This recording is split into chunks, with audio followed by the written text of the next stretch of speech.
الشوق يبقى في اغترابي فطير في الحياة من الصحاب ومن يأمنك يا دنيا الدواء. بسم الله الرحمن الرحيم. الحمد لله رب العالمين والصلاة والسلام خاتم النبيين وبعد. السلام عليكم ورحمة الله وبركاته. Welcome to another episode of Many Religions Uplifting Communities only on INX Prime. Yes, this is our program which we promised you that we're going to be talking about issues that affect the community and the solutions that people on the ground are offering, actually hands-on doing the job. And we are very pleased that we have a drug rehab group this morning by the name of Rauf, the Refocus and Upliftment Foundation. And we'll be talking to them. But I want to introduce my co-host, Itani. And Itani, being an activist, as we know, a social activist, political activist, is going to just very briefly give the importance of this topic and how this drugs is a problem in our country. Thank you, Mulana, and greetings of universal peace to all the guests and the viewers. Welcome to the program.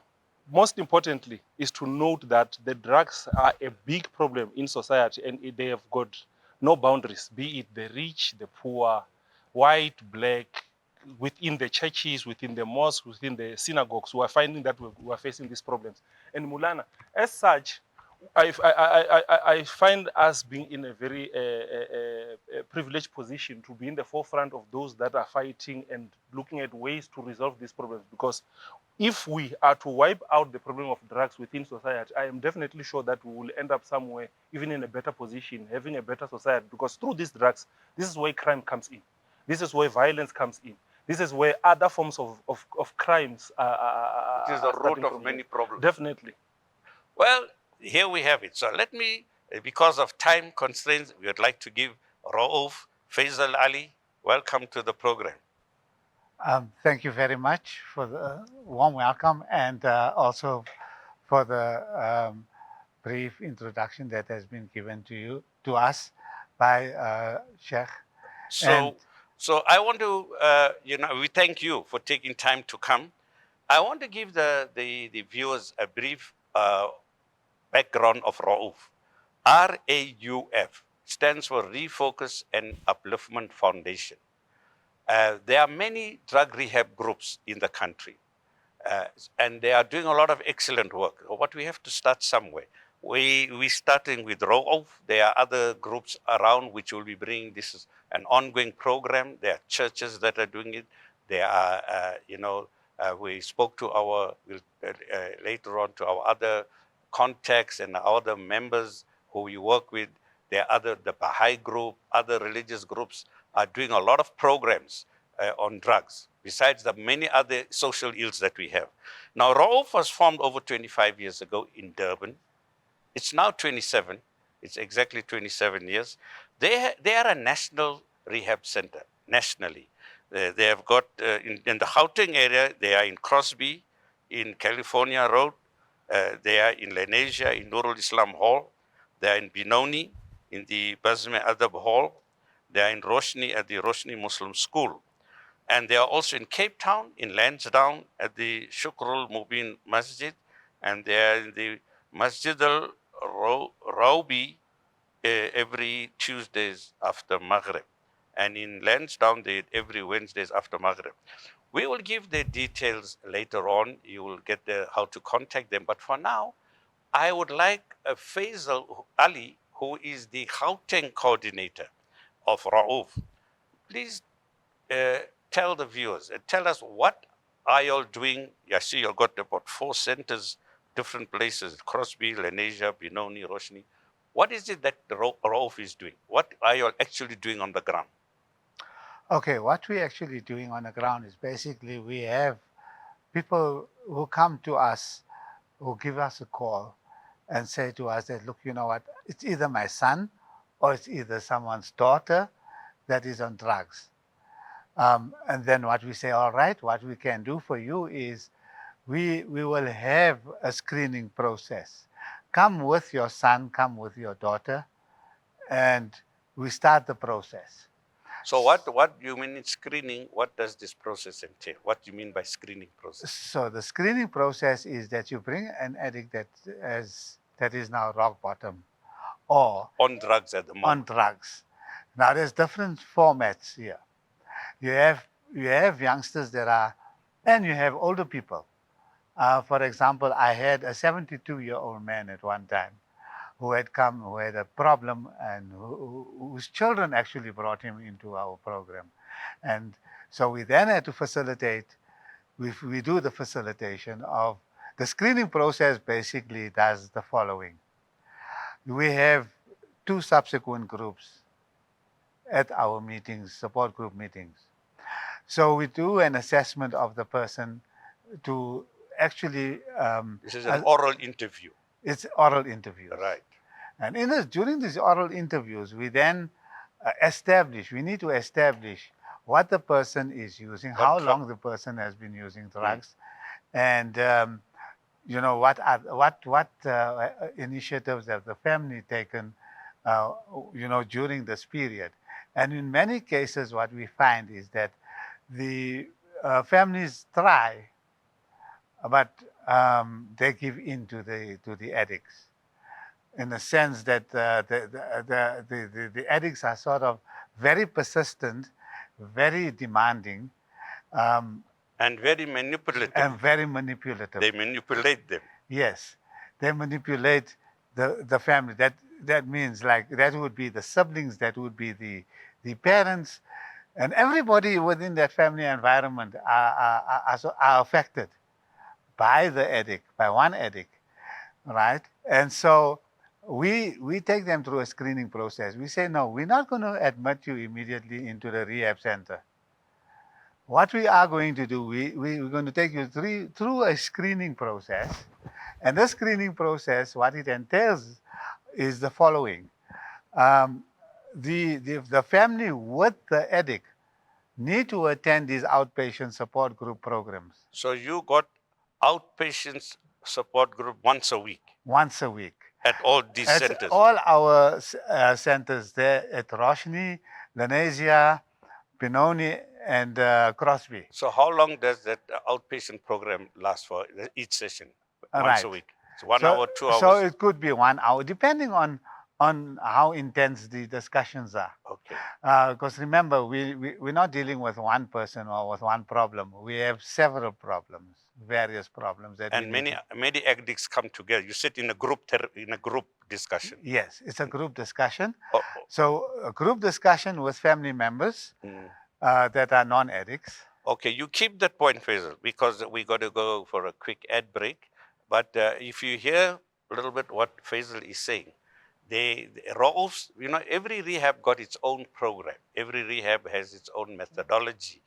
And with Rauf, here in the Gauteng and in the Cape province, Western Cape, these are outpatients programs. They throw the net out, people can come and talk to them, and they go through the outpatients program. But those that are committed, they have the full-time rehab center in Durban, which is the headquarters, where they admit them as inpatients, and they have a farm also for long-term recoveries. So they have 2 setups in Durban. I'm from Durban. I'm one of the founding members that were there.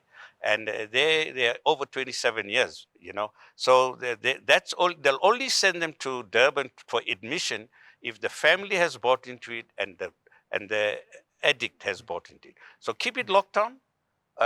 We'll go for a quick ad break and we'll come back. طويل الشوق يبقى في اغترابي فطير في الحياة من الصحاب ومن يأمنك يا دربي فطير في الحياة من الصحاب ومن يأمنك يا دنيا الدواء. Welcome back. Assalamu alaikum wa rahmatullahi wa barakatuh. Faisal, let's get into it. You were saying about the screening, so you can just round that up. about your screening procedure? So what happens once the person attends, the family attends now the first meeting, then we encourage, we have discussions, we have within the screening process we do tests, we run drug tests of the person that is using drugs, and then we identify what drugs the person is using, and from there, um, we then ask the family to come with the recovery. We call him now a recovery addict, a recovering addict, to these programs every week. So that screening process is a period of between 6 to 8 weeks. Sometimes it may extend to about 3 months. And it's all dependent on the recovery, him or herself, to come clean, to stop using drugs from the first meeting onwards. Sometimes it takes 2 or 3 meetings before the person actually is off the drugs. And we also encourage them to become more spiritual. So this is the process that takes place. So is there scenarios where people have actually come off the drugs without being admitted, just by the outpatients program? Yes. Is it? Yes. What percentage? Well, the percentage is close to about 80% initially in the first 2 weeks. Yeah. In the first 2 weeks. It takes So this outpatients program works. Yes, it works. The person is off the drugs, and then what happens is we then have the admission process, and that takes maybe a week or 2 weeks, and then we also advise the parents and the family that these are you need to equip this person to be admitted with this, and we give them a list of clothing items. So And you're so saying on. about 80% are Within 3 succeeding weeks. just with the program at the outpatients. Yes. 20% get admitted. So about 20%. No. It's the other way around. 100% will get admitted. Let's put it this way. Oh, okay. 100% will be admitted Finally, finally. once they agree and they're cooperating. And also they clean. Okay. They clean. So before admission, the person is clean, drug-free. Right? Okay. So we test them every week. Okay. And that's what we basically do. And then once they're admitted, the period of admission is about a year, sometimes a year and a half. Okay. And it's When you also, send them to Durban. Yes, that's when we send them to Durban. And the family will still continuously attend the program because we need to empower them. Okay. We need to empower them. All right, so maybe we should move on. You have a recovery. Yeah, maybe the recovery can tell us. His name is Wasim Sirkot. Tell us, you was there, you were on drugs. We want to know, the question was going to be, how successful is the ROUF's program? Tell us, from the day you started, tell us, we want your real life experience with ROUF. And if there's something negative, don't worry, you can say it. Assalamu alaikum wa rahmatullahi wa barakatuh. Wa alaikum salam. My name is Wasim Ahmed Sarkot. I'm from Lenasia. I'm a recovering drug addict. Alhamdulillah, with the grace of the Almighty, I am now today 10 years clean. So, Sheikh is asking me, what is the success rate? I can tell you and I can explain to you the success rate of our program in Lenasia. Alhamdulillah, the success rate is 100% in our program. The success rate of the whole of Rauf, I cannot tell you about it because we do have relapse cases that come in and out of the program as well. So I would like to share a little bit of my life and my story, being a drug addict for over 17 years of my life. I come from a good family, alhamdulillah. You know, my mom, my dad, they brought me up in a correct way. You know, they've sent me to school, madrasa. I've chosen the wrong path, and it all started in school, where mixing with the wrong friends, peer pressure. It all started with cigarettes. Let's put it that way.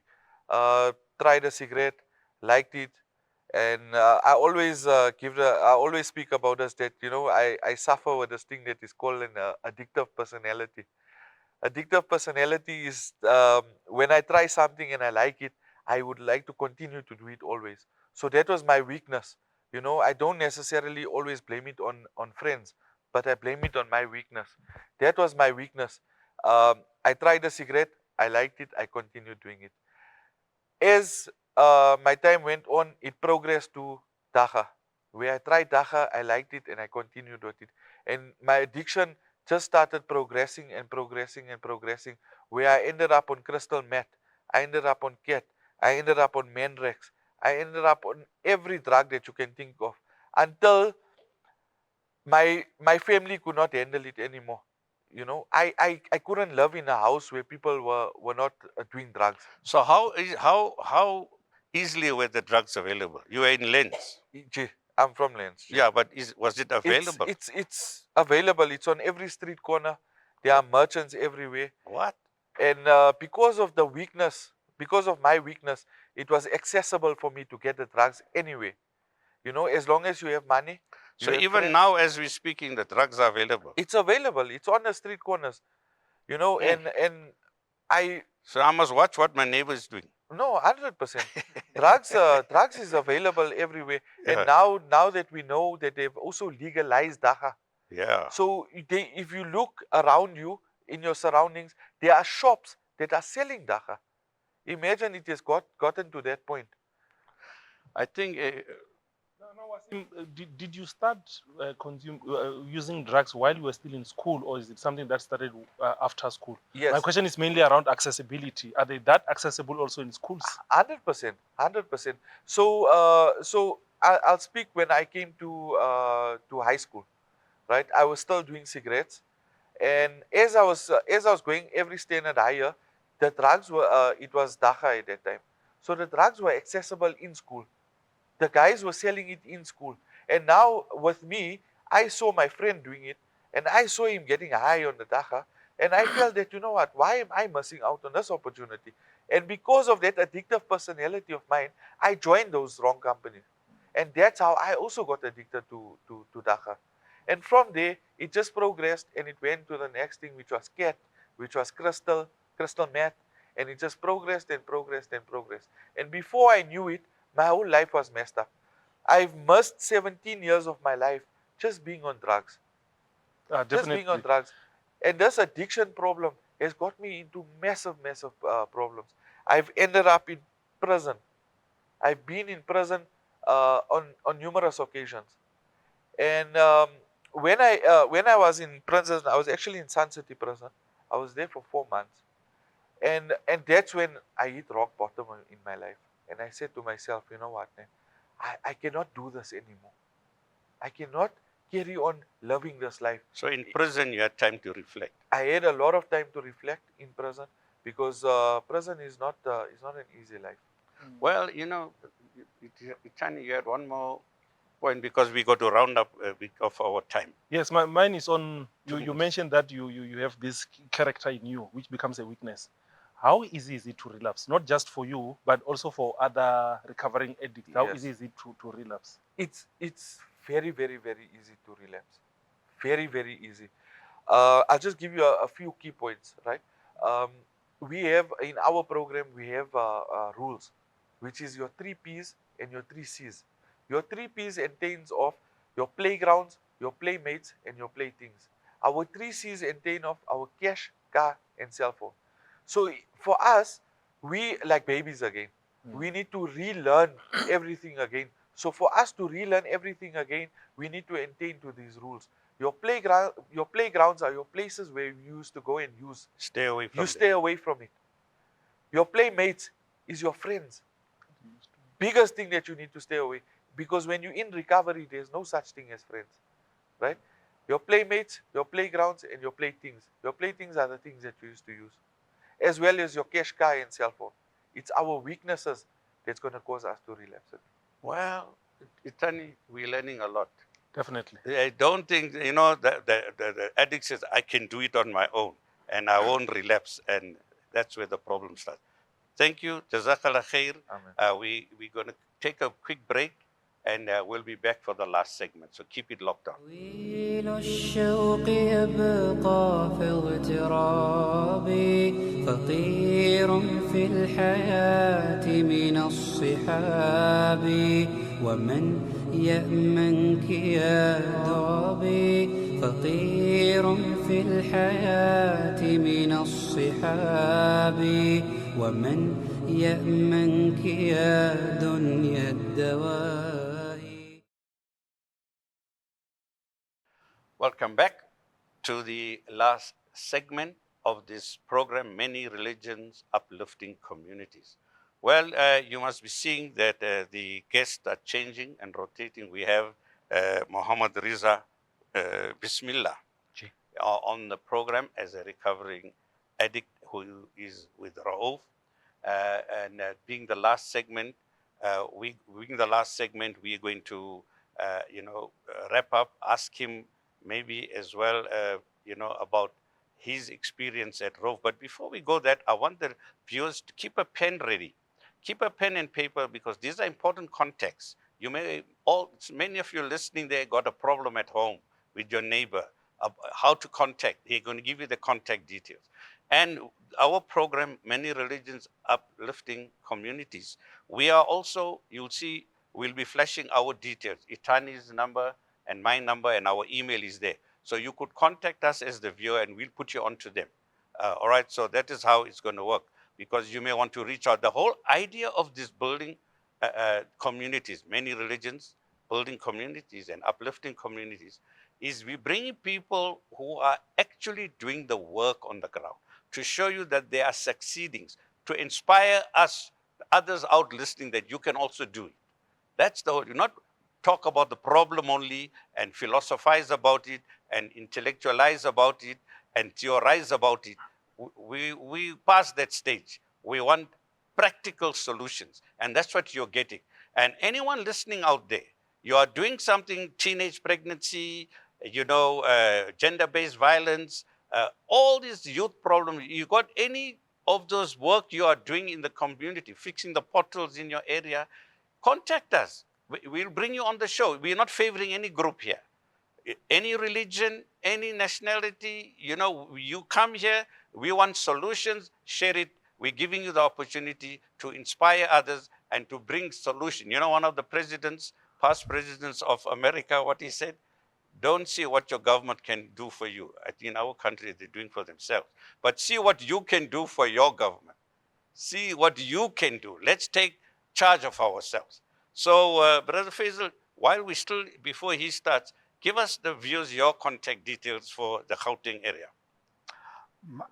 My cell phone number is 082 851 2941. And you can contact me, anytime. There's no time restriction. You'll work 24/7. We work 24/7.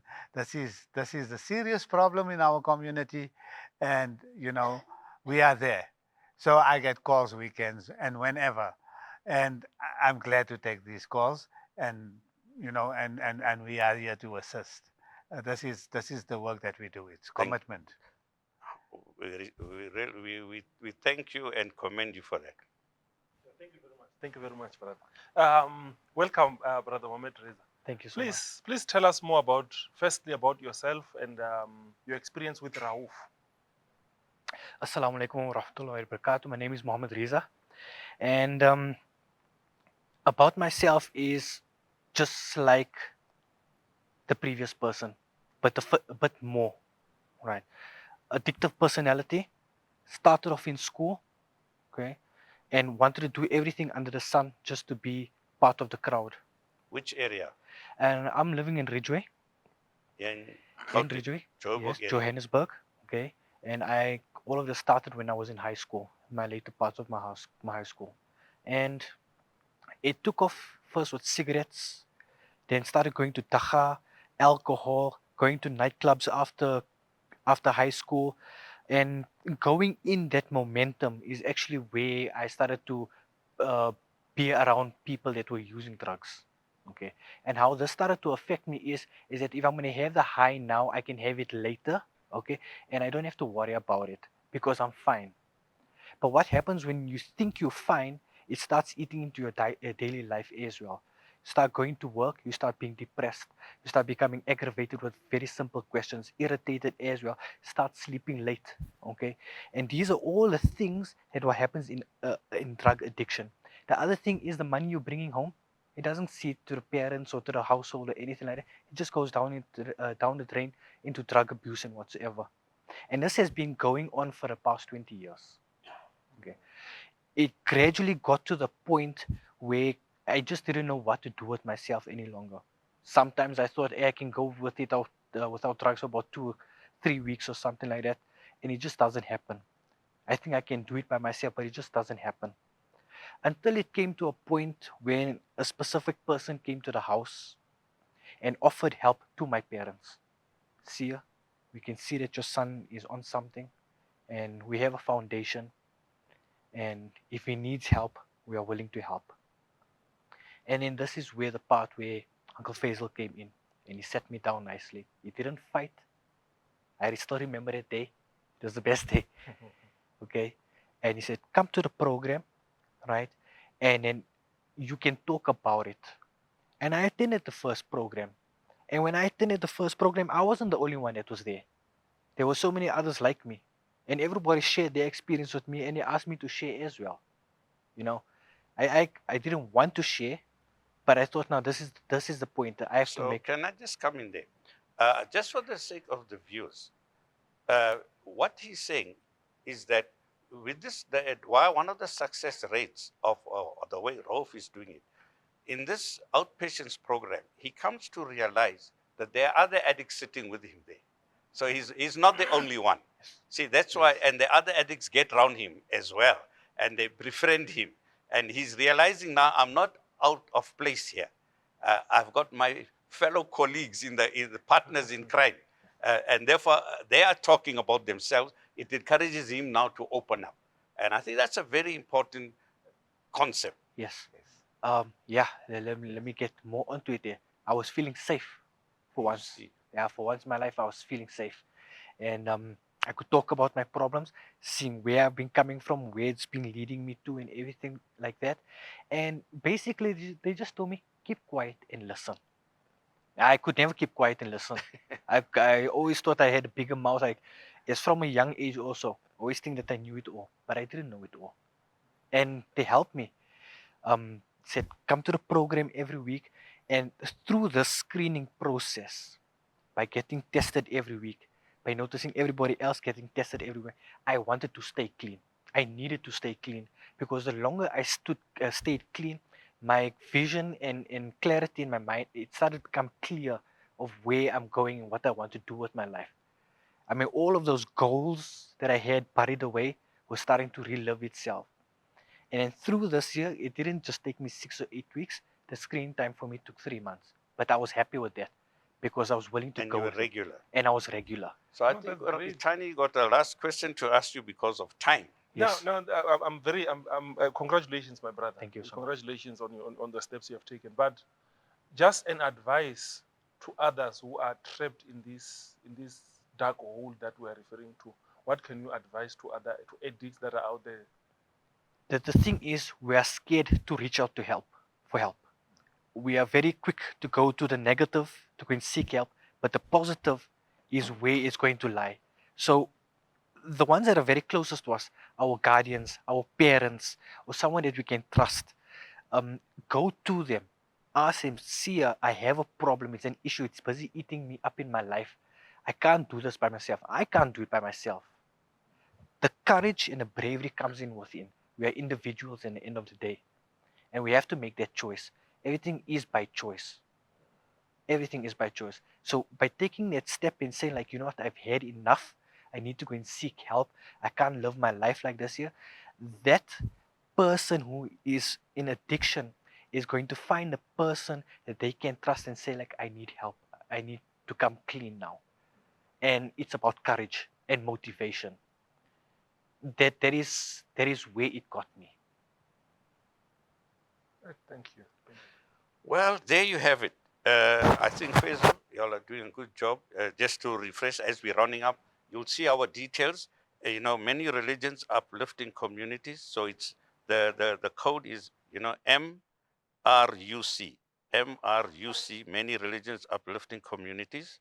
But our email address is many, M-A-N, many, RUC, many, many RUC at gmail.com. Very easy. Many RUC, Many Religions Uplifting Community at gmail. Write to us.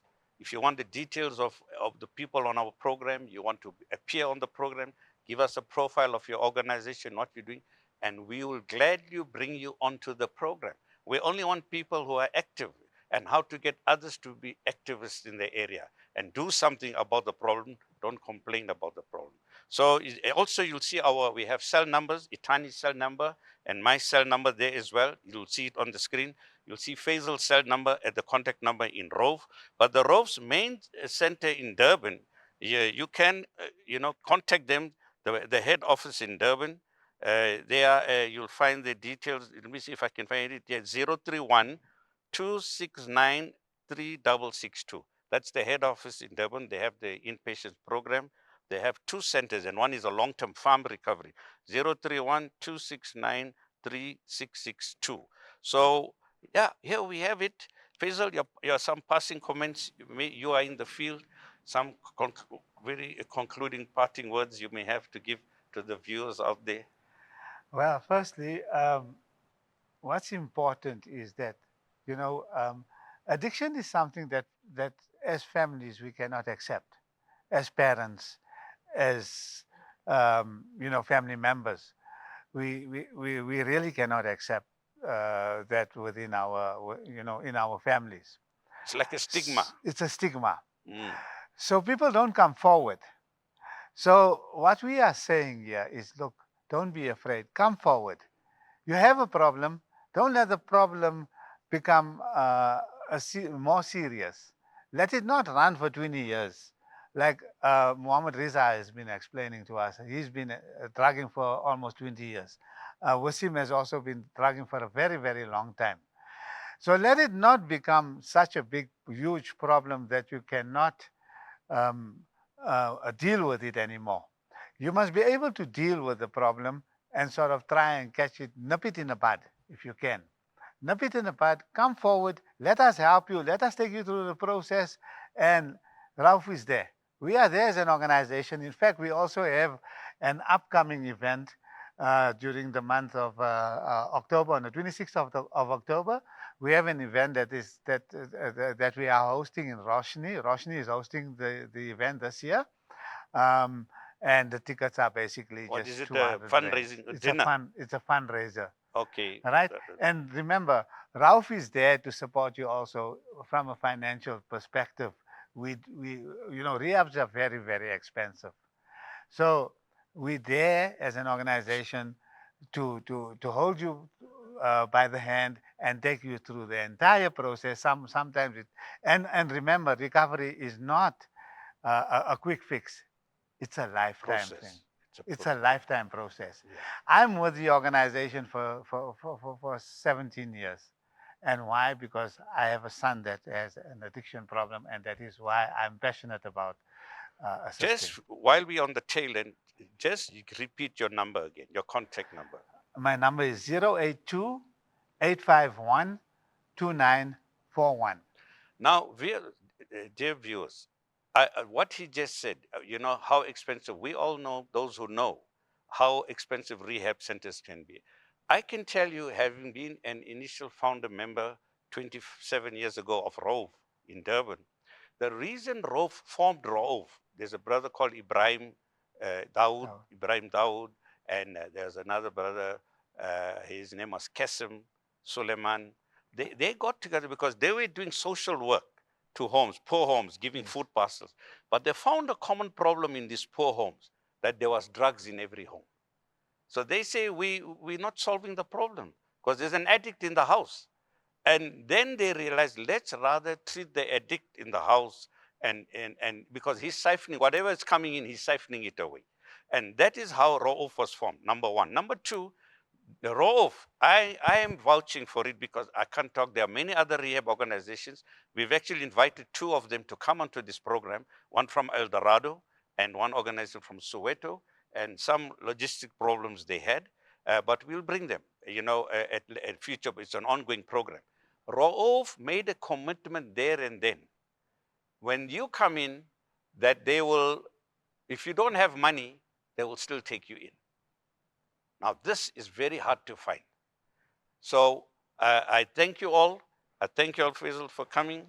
Itani, we thank them for the commitment they made, and we will meet again and cross our paths again, and keep it locked on. Tell the people about this program. Write to us. Come and showcase your program. We are there for you. We're there for the community. Till we meet again. Assalamu alaikum wa rahmatullahi wa barakatuh. طويل الشوق يبقى في اغترابي فطير في الحياة من الصحاب ومن يأمنك يا دربي فطير في الحياة من الصحاب ومن يأمنك يا دنيا الدواب